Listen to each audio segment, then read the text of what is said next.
Well, first and foremost, we've got a lot of people standing up. If you want a seat, there are seats. If you want to take your time, just kind of mill around, find a place to sit down, why don't you do that? Happy Easter. I come this morning with good news. Christ has risen. He has risen indeed.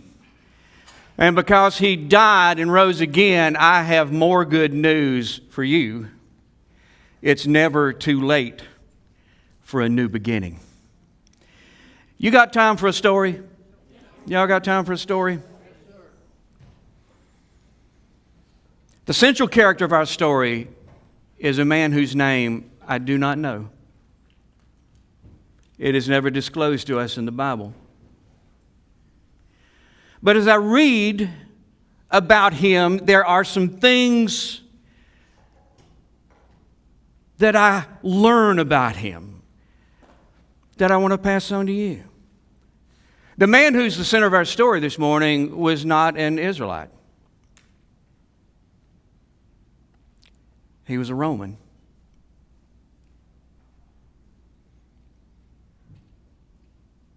He wasn't just a Roman. He was a Roman soldier. He wasn't just any Roman soldier. He was an officer in the army of Rome. Because he was an officer, there's things that we can learn about him, things we can know.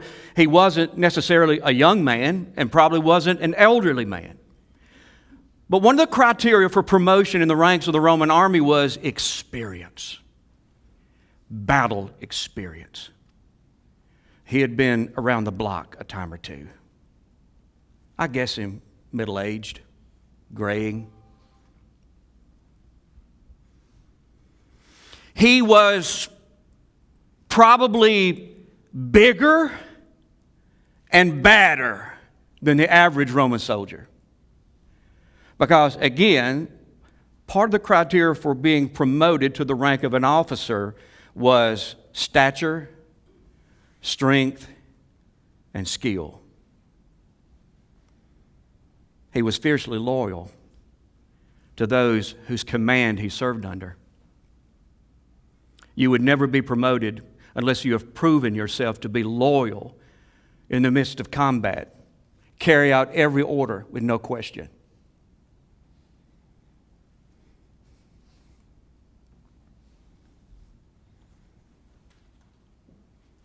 He was authoritative. He probably commanded at least 80 men. And when he gave them a command, this is the way it went down, Dana. They either did what he said or he had them executed. So you learn to comply. Very powerful man. And his position as an officer in the Roman army probably led to a transfer.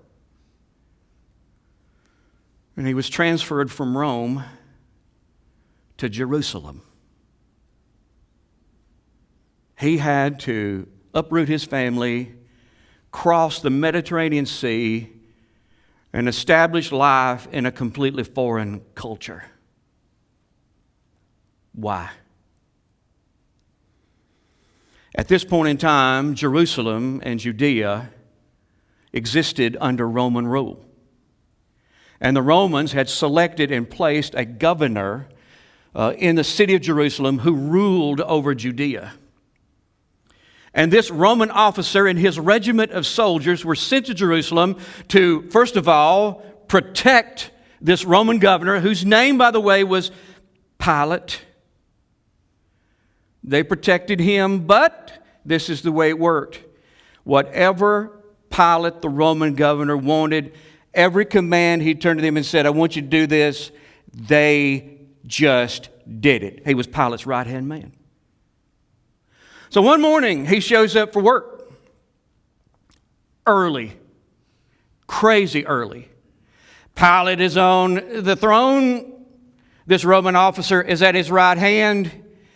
And all of a sudden, there shows up this mob consisting of Jewish men, Israelite men. I'm telling you, this group consisted of anybody who was anybody. Jewish politicians, religious leaders, teachers, and they brought with them a prisoner. You've probably heard of him. His name is Jesus. So they bring Jesus before Pilate, this governor. And they said, here's the deal. This guy has committed crimes worthy of execution, and we can't execute him. We just don't have that authority, but you have that authority, so we're bringing him to you. And so Pilate examined him. What crimes are you talking about? Well, he claims to be our king, the Messiah, the King of the Jews. Not Caesar. He claims to be our king.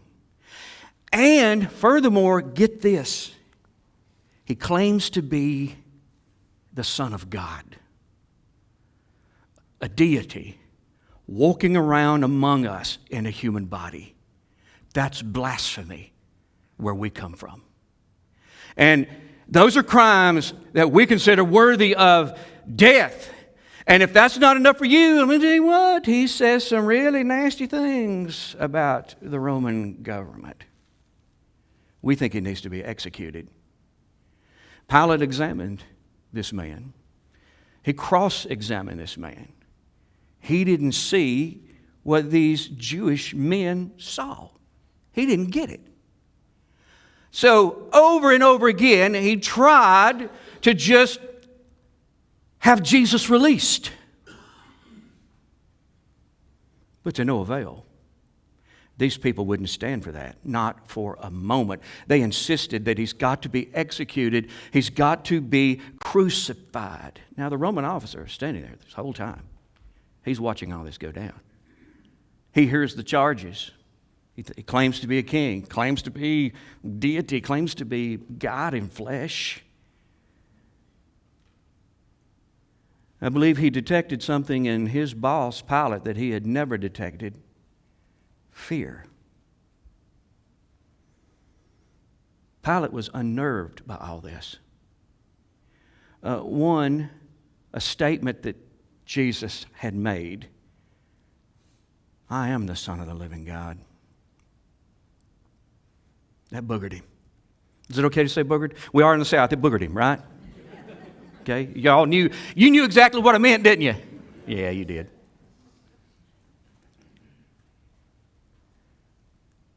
But there was something else. Pilate's wife had sent him a letter and said, whatever you do, you need to let this man go. I've suffered a lot in a dream about this innocent man last night. This officer could see, my boss, he's bothered by something. He's afraid of something. But Pilate succumbed to the pressure. And he turned to this Roman officer and said, here's what we're going to have to do. Here's what I want you to do. Have him flogged. Now, Pastor Tim mentioned this in a sermon recently. In other words, take him out, use a lead-tipped whip, and I want you to beat him. And then after you've beaten him, I want you to execute him. Crucify him. Now, what does any good Roman officer do when his commander-in-chief is giving him an order? You do it. So this Roman officer took Jesus out to the courtyard.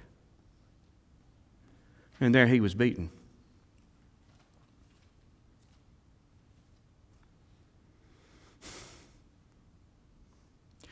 This beating was so severe that a lot of prisoners, they didn't survive it. If they did survive it, they were terribly disfigured by it. So the central character in our story, this Roman officer, he had to give that order. Shane, he obviously consented. And he may have actually administered the beating.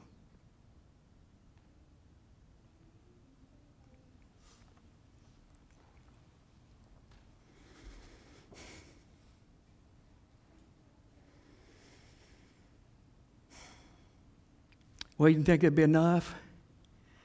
But this Roman officer called out his entire regiment, probably 80 men. And he turned Jesus over to these 80 men and said, do whatever you want. The first thing they did was put a purple robe on him. Purple indicating royalty. What were they? He claimed to be the king of the Jews, so they put a purple robe on him. They made a crown out of thorns and shoved it down over his forehead. They took a reed and made it a sepulcher and put it in his hand. They began to mock the fact that they were worshiping him. And after they got through making fun of him, the Bible said they punched him in the face, they spit on him, and then they took this reed and broke it over his head. And only when they grew tired of this, the Roman officer issued an order. That's enough. Take him away to be executed.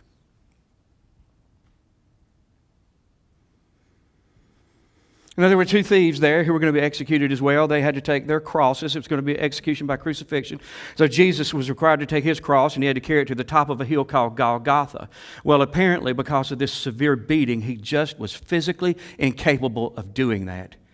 And so once again, probably at the command of the Roman officer, some of the soldiers stopped a passerby and said, here's what we need you to do. Take this man's cross, carry it up to the top of that hill. He did so. Jesus ends up on Golgotha, where he is laid down on the cross, and this Roman officer gives a command, nail him to it.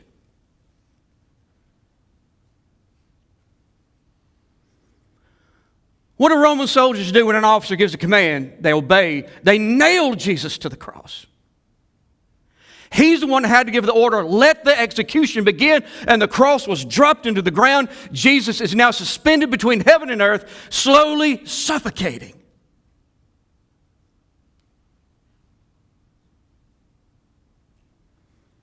The soldiers gather around at the foot of the cross and they gambled for Jesus' clothing. This officer, he had to consent to that. He may even participated in that and rolled the dice a time or two himself. And the Bible said that this officer took his place in front of the cross and he watched. He and his men responsible to make sure nobody tampers with this execution. He was responsible, Tim, to make sure that Jesus died. That's his job. He stood there for 3 hours faithfully. At noon, something weird happened. The sky grew pitch dark. At noon. You ask, an eclipse? That's my guess. An eclipse of the sun. Everything went pitch black dark at noon. Kind of spooky, though, when you think about the fact that you're killing a man that claims to be the Son of God. For 3 hours, the Roman officer stood there in utter darkness. 3 more hours, from 12 to 3. And at 3 o'clock, he heard Jesus say something. He heard Jesus utter his last words. Jesus said, "It is finished." And then he heard what I call the death breath. Jesus exhaled, releasing the last breath in his body.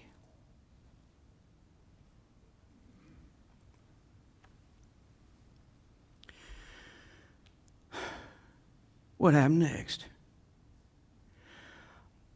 Can I just use some good old-fashioned Southern terminology without offending you guys? Can I do that? Would you give me permission to do that? Yes. Wait a minute, I'm going to change. I started to say all hell broke loose. I think I'm going to change that. All heaven broke loose. The earth shook violently. The ground split apart. God was making a statement. You've killed my boy. You have killed my boy.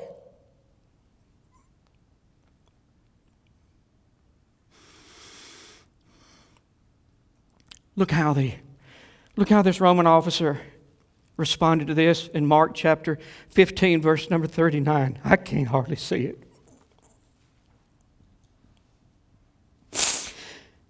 When the Roman officer who stood facing him saw how he had died, he exclaimed, "This man truly was the Son of God." Oh, I tell you, in that moment, David, there are a lot of things came racing back into his mind.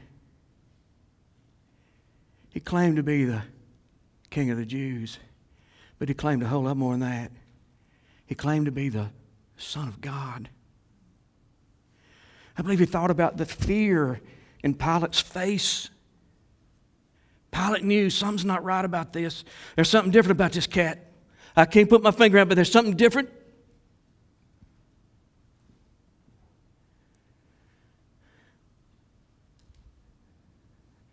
He couldn't help but notice the grace that Jesus died with. He was there when he heard Jesus say at the outset of this crucifixion, "Father, forgive them.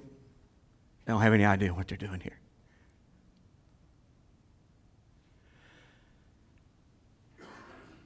He had to feel the grace when Jesus turned to a thief who just moments ago had been mocking him and say to him, I was forgiven. You'll be with me in paradise today. He had to take note of the fact that before they could take Jesus' life, he gave his life. Couple that with a mysterious eclipse and a violent earthquake. In those moments, and just in that moment, he had, I guess, what I'm calling a moment of lucidity, clarity. And he realized something. This man we've killed, this man I killed. According to Luke chapter 23, he recognized, we just killed an innocent man. But according to this verse, he recognized so much more. We just killed the Son of God.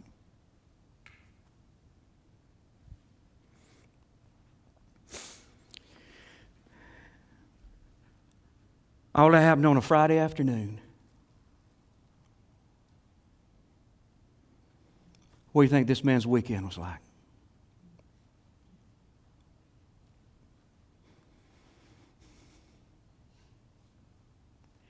Well, I imagine when he got off work, he went straight to his house, shed his armor.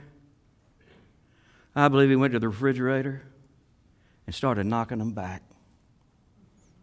You Southern folks know what I'm talking about? Does anybody in the South know what I'm talking about? Come on now, you look at me like, what are you talking about? You know what I'm talking about. I believe he started knocking back one after the other. I believe he's trying to numb himself, to relieve the pain that he had to be feeling, recognizing what he had been a party to, recognizing what he had supervised, recognizing what he had made sure happened. I made sure that an innocent man was killed. I made sure that the Son of God was killed.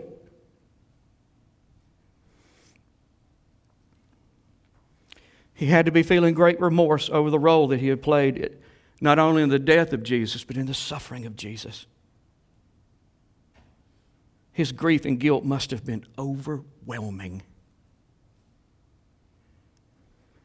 But I have to believe this officer was also experiencing some great regret. The Son of God was alive and on this earth and in his hometown and within arm's length of him. He could have known him. He could have learned from him. He could have been helped by Jesus in so many ways, but it's too late now. He's dead and gone. As far as this Roman officer was concerned, he had missed out on the opportunity of a lifetime.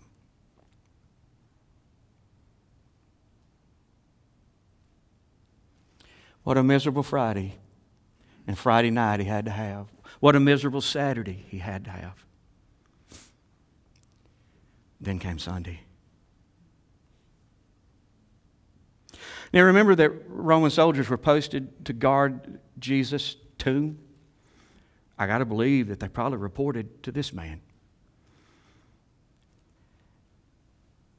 At some time on Sunday, I don't know if it was Sunday morning, I don't know if it was Sunday afternoon, but some of his boys had to show up and say, "Boss man, you ain't going to believe what happened this morning."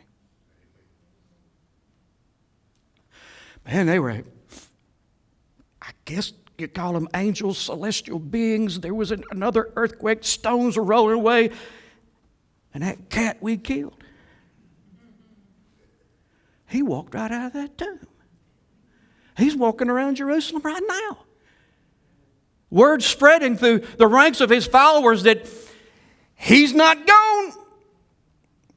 He's not dead. He's here and he's alive and doing very well.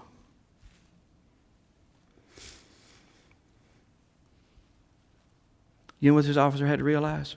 I think we look back over the events of the past 3 days, having now hearing this story, knowing that Jesus wasn't dead and gone, Jesus was alive and well. I think this is the great lesson that he learned from this 3 days.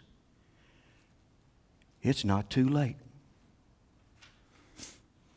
The opportunity, I thought, that was buried with him in that tomb rose with him on Sunday morning.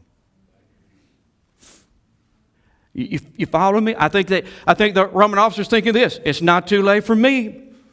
He's still here. I still have the opportunity to know him. I can walk with him, talk with him. I can learn from him, follow him. Oh, what good news this must have been for that man. Well, that's the same good news I've got for you.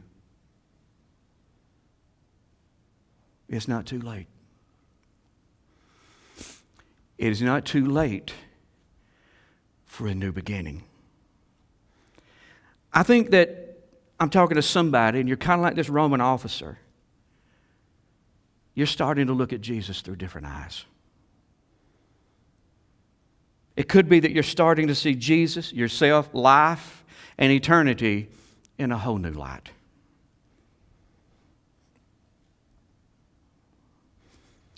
So you've become more and more open lately to the idea of accepting Christ and serving Him. But boy, there's an obstacle to overcome.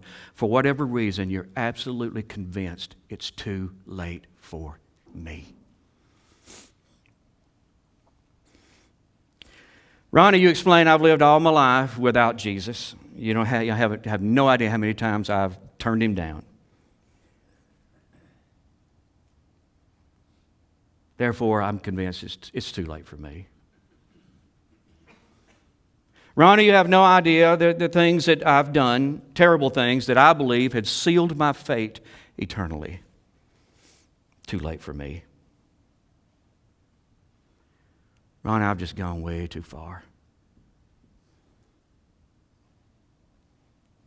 I'm so far from God, I'm convinced it's too late for me. You thinking that way? You listen to what I'm telling you. I'm telling you the truth. I'm telling you the truth as God sent me to tell it to you. No, it is not. As long as Jesus is still Jesus, and as long as Jesus is alive, it's not too late for you. It's never too late for a new beginning, not with Jesus. It doesn't matter how old you are, doesn't matter what you've done or haven't done, it doesn't matter how far you have gone, it's not too late. Jesus is right here in this room with you, right now. He's not in that tomb, is He? He's right here. Those of you watching online, I don't know where you're watching from. Perhaps you're watching from your living room, bedroom, front porch, I don't know. Wherever you are, He's right there. Some of you, you're not watching this out. It could be weeks from Easter. You know what you do? You're listening to it on the podcast. Guess what? He's right there.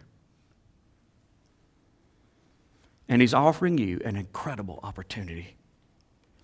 He's willing to forgive you and give you a fresh start, new beginning. He's willing to reconcile with you and become the best friend you ever had.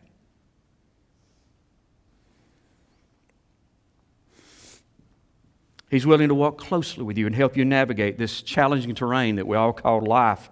He's willing to be your mentor and helper for the rest of your days. It's not too late. As a matter of fact, I believe the timing for you is perfect. I believe this is your day. I don't know what the Roman officer did with the opportunity that was given to him, but here's what I'm hoping you'll do.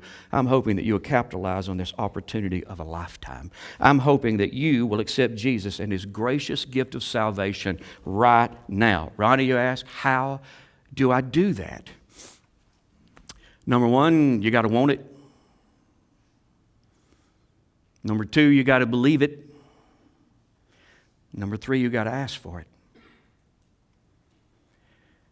You ask, Ronnie, do you want it for me? Why, more than I could put into words. But that doesn't work. That's why I'm not going to tell any tear-jerking stories about Granny's bony fingers and her praying for hours next to the bed. I'm not telling you any tear-jerking stories. No, I'm not going to tell about how hot hell is and how long you're there. And I'm going to try to, no intimidating stories. Because the truth is, it don't matter if I want it. You got to want it. And you got to want it enough that you're willing to turn your back on the way you've always lived, I guess sinful living. And you got to be willing to turn the rest of your life over to God. Try it His way. When you're there, you got to believe it. You got to believe that when Jesus would die on the cross, He was dying in your place, that on that cross, He took full responsibility for all your sins because He had no sins to pay for, so He paid for yours. And in doing so, He paved a way, opened the door wide open so that you could be forgiven and reconciled with God. You got to believe that, but you got to believe it to the degree that you're willing to depend on that, to stake all eternity on that. So if you want it, and you believe it, there's just one step left, and that is to ask for it. To acknowledge, this is where I'm at, God. I want this to be the turning point of my life and eternity. I want it. I believe it. And I'm asking you to forgive me and save me right now. That's it. It's never too late for a new beginning. And for many of you listening, some of you watching, today's the day for that to happen. Now I'm going to ask that everybody bow their head, close their eyes. Listen, if you're listening to the podcast and you're driving, disregard that last statement.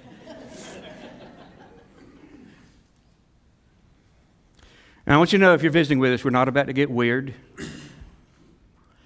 I'm not about to single you out, call you out, embarrass you in any way. I'm not asking you to join the church or give an offering. You understand? Here's what I'm asking. Are you here today in dire need of a new beginning? Are you willing to turn to Jesus, put your full faith in Him, and ask Him to save you and just start over?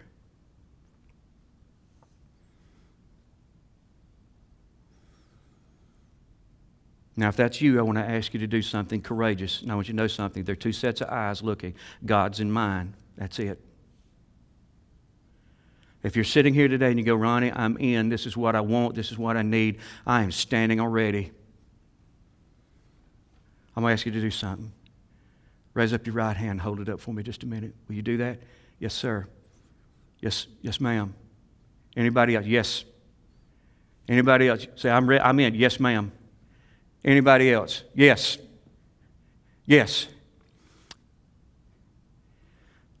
Now, I'll tell you what, I'm talking to some folks who are watching online right now, perhaps listening to the podcast. I want you to know something. I believe this is your moment. I believe this is your time. You say, I'm ready, Ronnie. What do I do? Why don't you just say a prayer right now, just in the privacy of your heart, in the privacy of your spirit. Just say this prayer to God. God, I'm sorry. I'm sorry for the sins I've committed. And I want you to forgive me for all of them. At this moment, I'm turning the rest of my life over to you. To you. I'm going to do my best, with your help, to live life the way you want me to live it.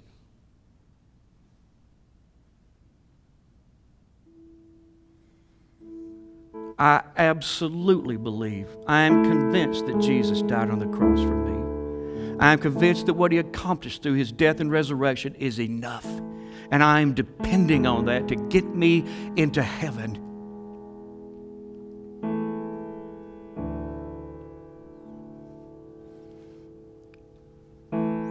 For Jesus' sake, I'm asking you to forgive me and to save me. Now look at me. That's it. It's done. Some of you who are watching online, you just prayed that prayer. You know what would be cool? If you just on our Facebook page acknowledge that. Just got saved, starting over. I've been forgiven. Maybe you're watching on YouTube. Do the same thing. Give God some credit. I don't know who invited you here today. I don't know who you came with. Why don't you tell them sometime today? Let me tell you what happened to me at church this morning. Give God the credit. Let's pray together.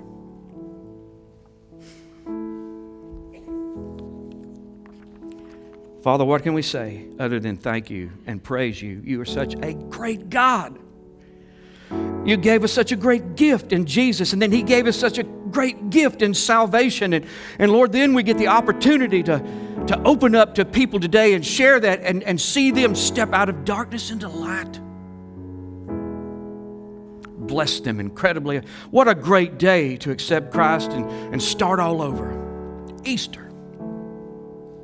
I pray they'll celebrate this today. I pray that they'll tell as many people as they're comfortable telling what has happened to them in this place today, what you have done for them. God, all the praise, all the glory, all the credit goes to you. We thank you for your Son, Jesus. We thank you for your salvation. In the name of Jesus, we praise you.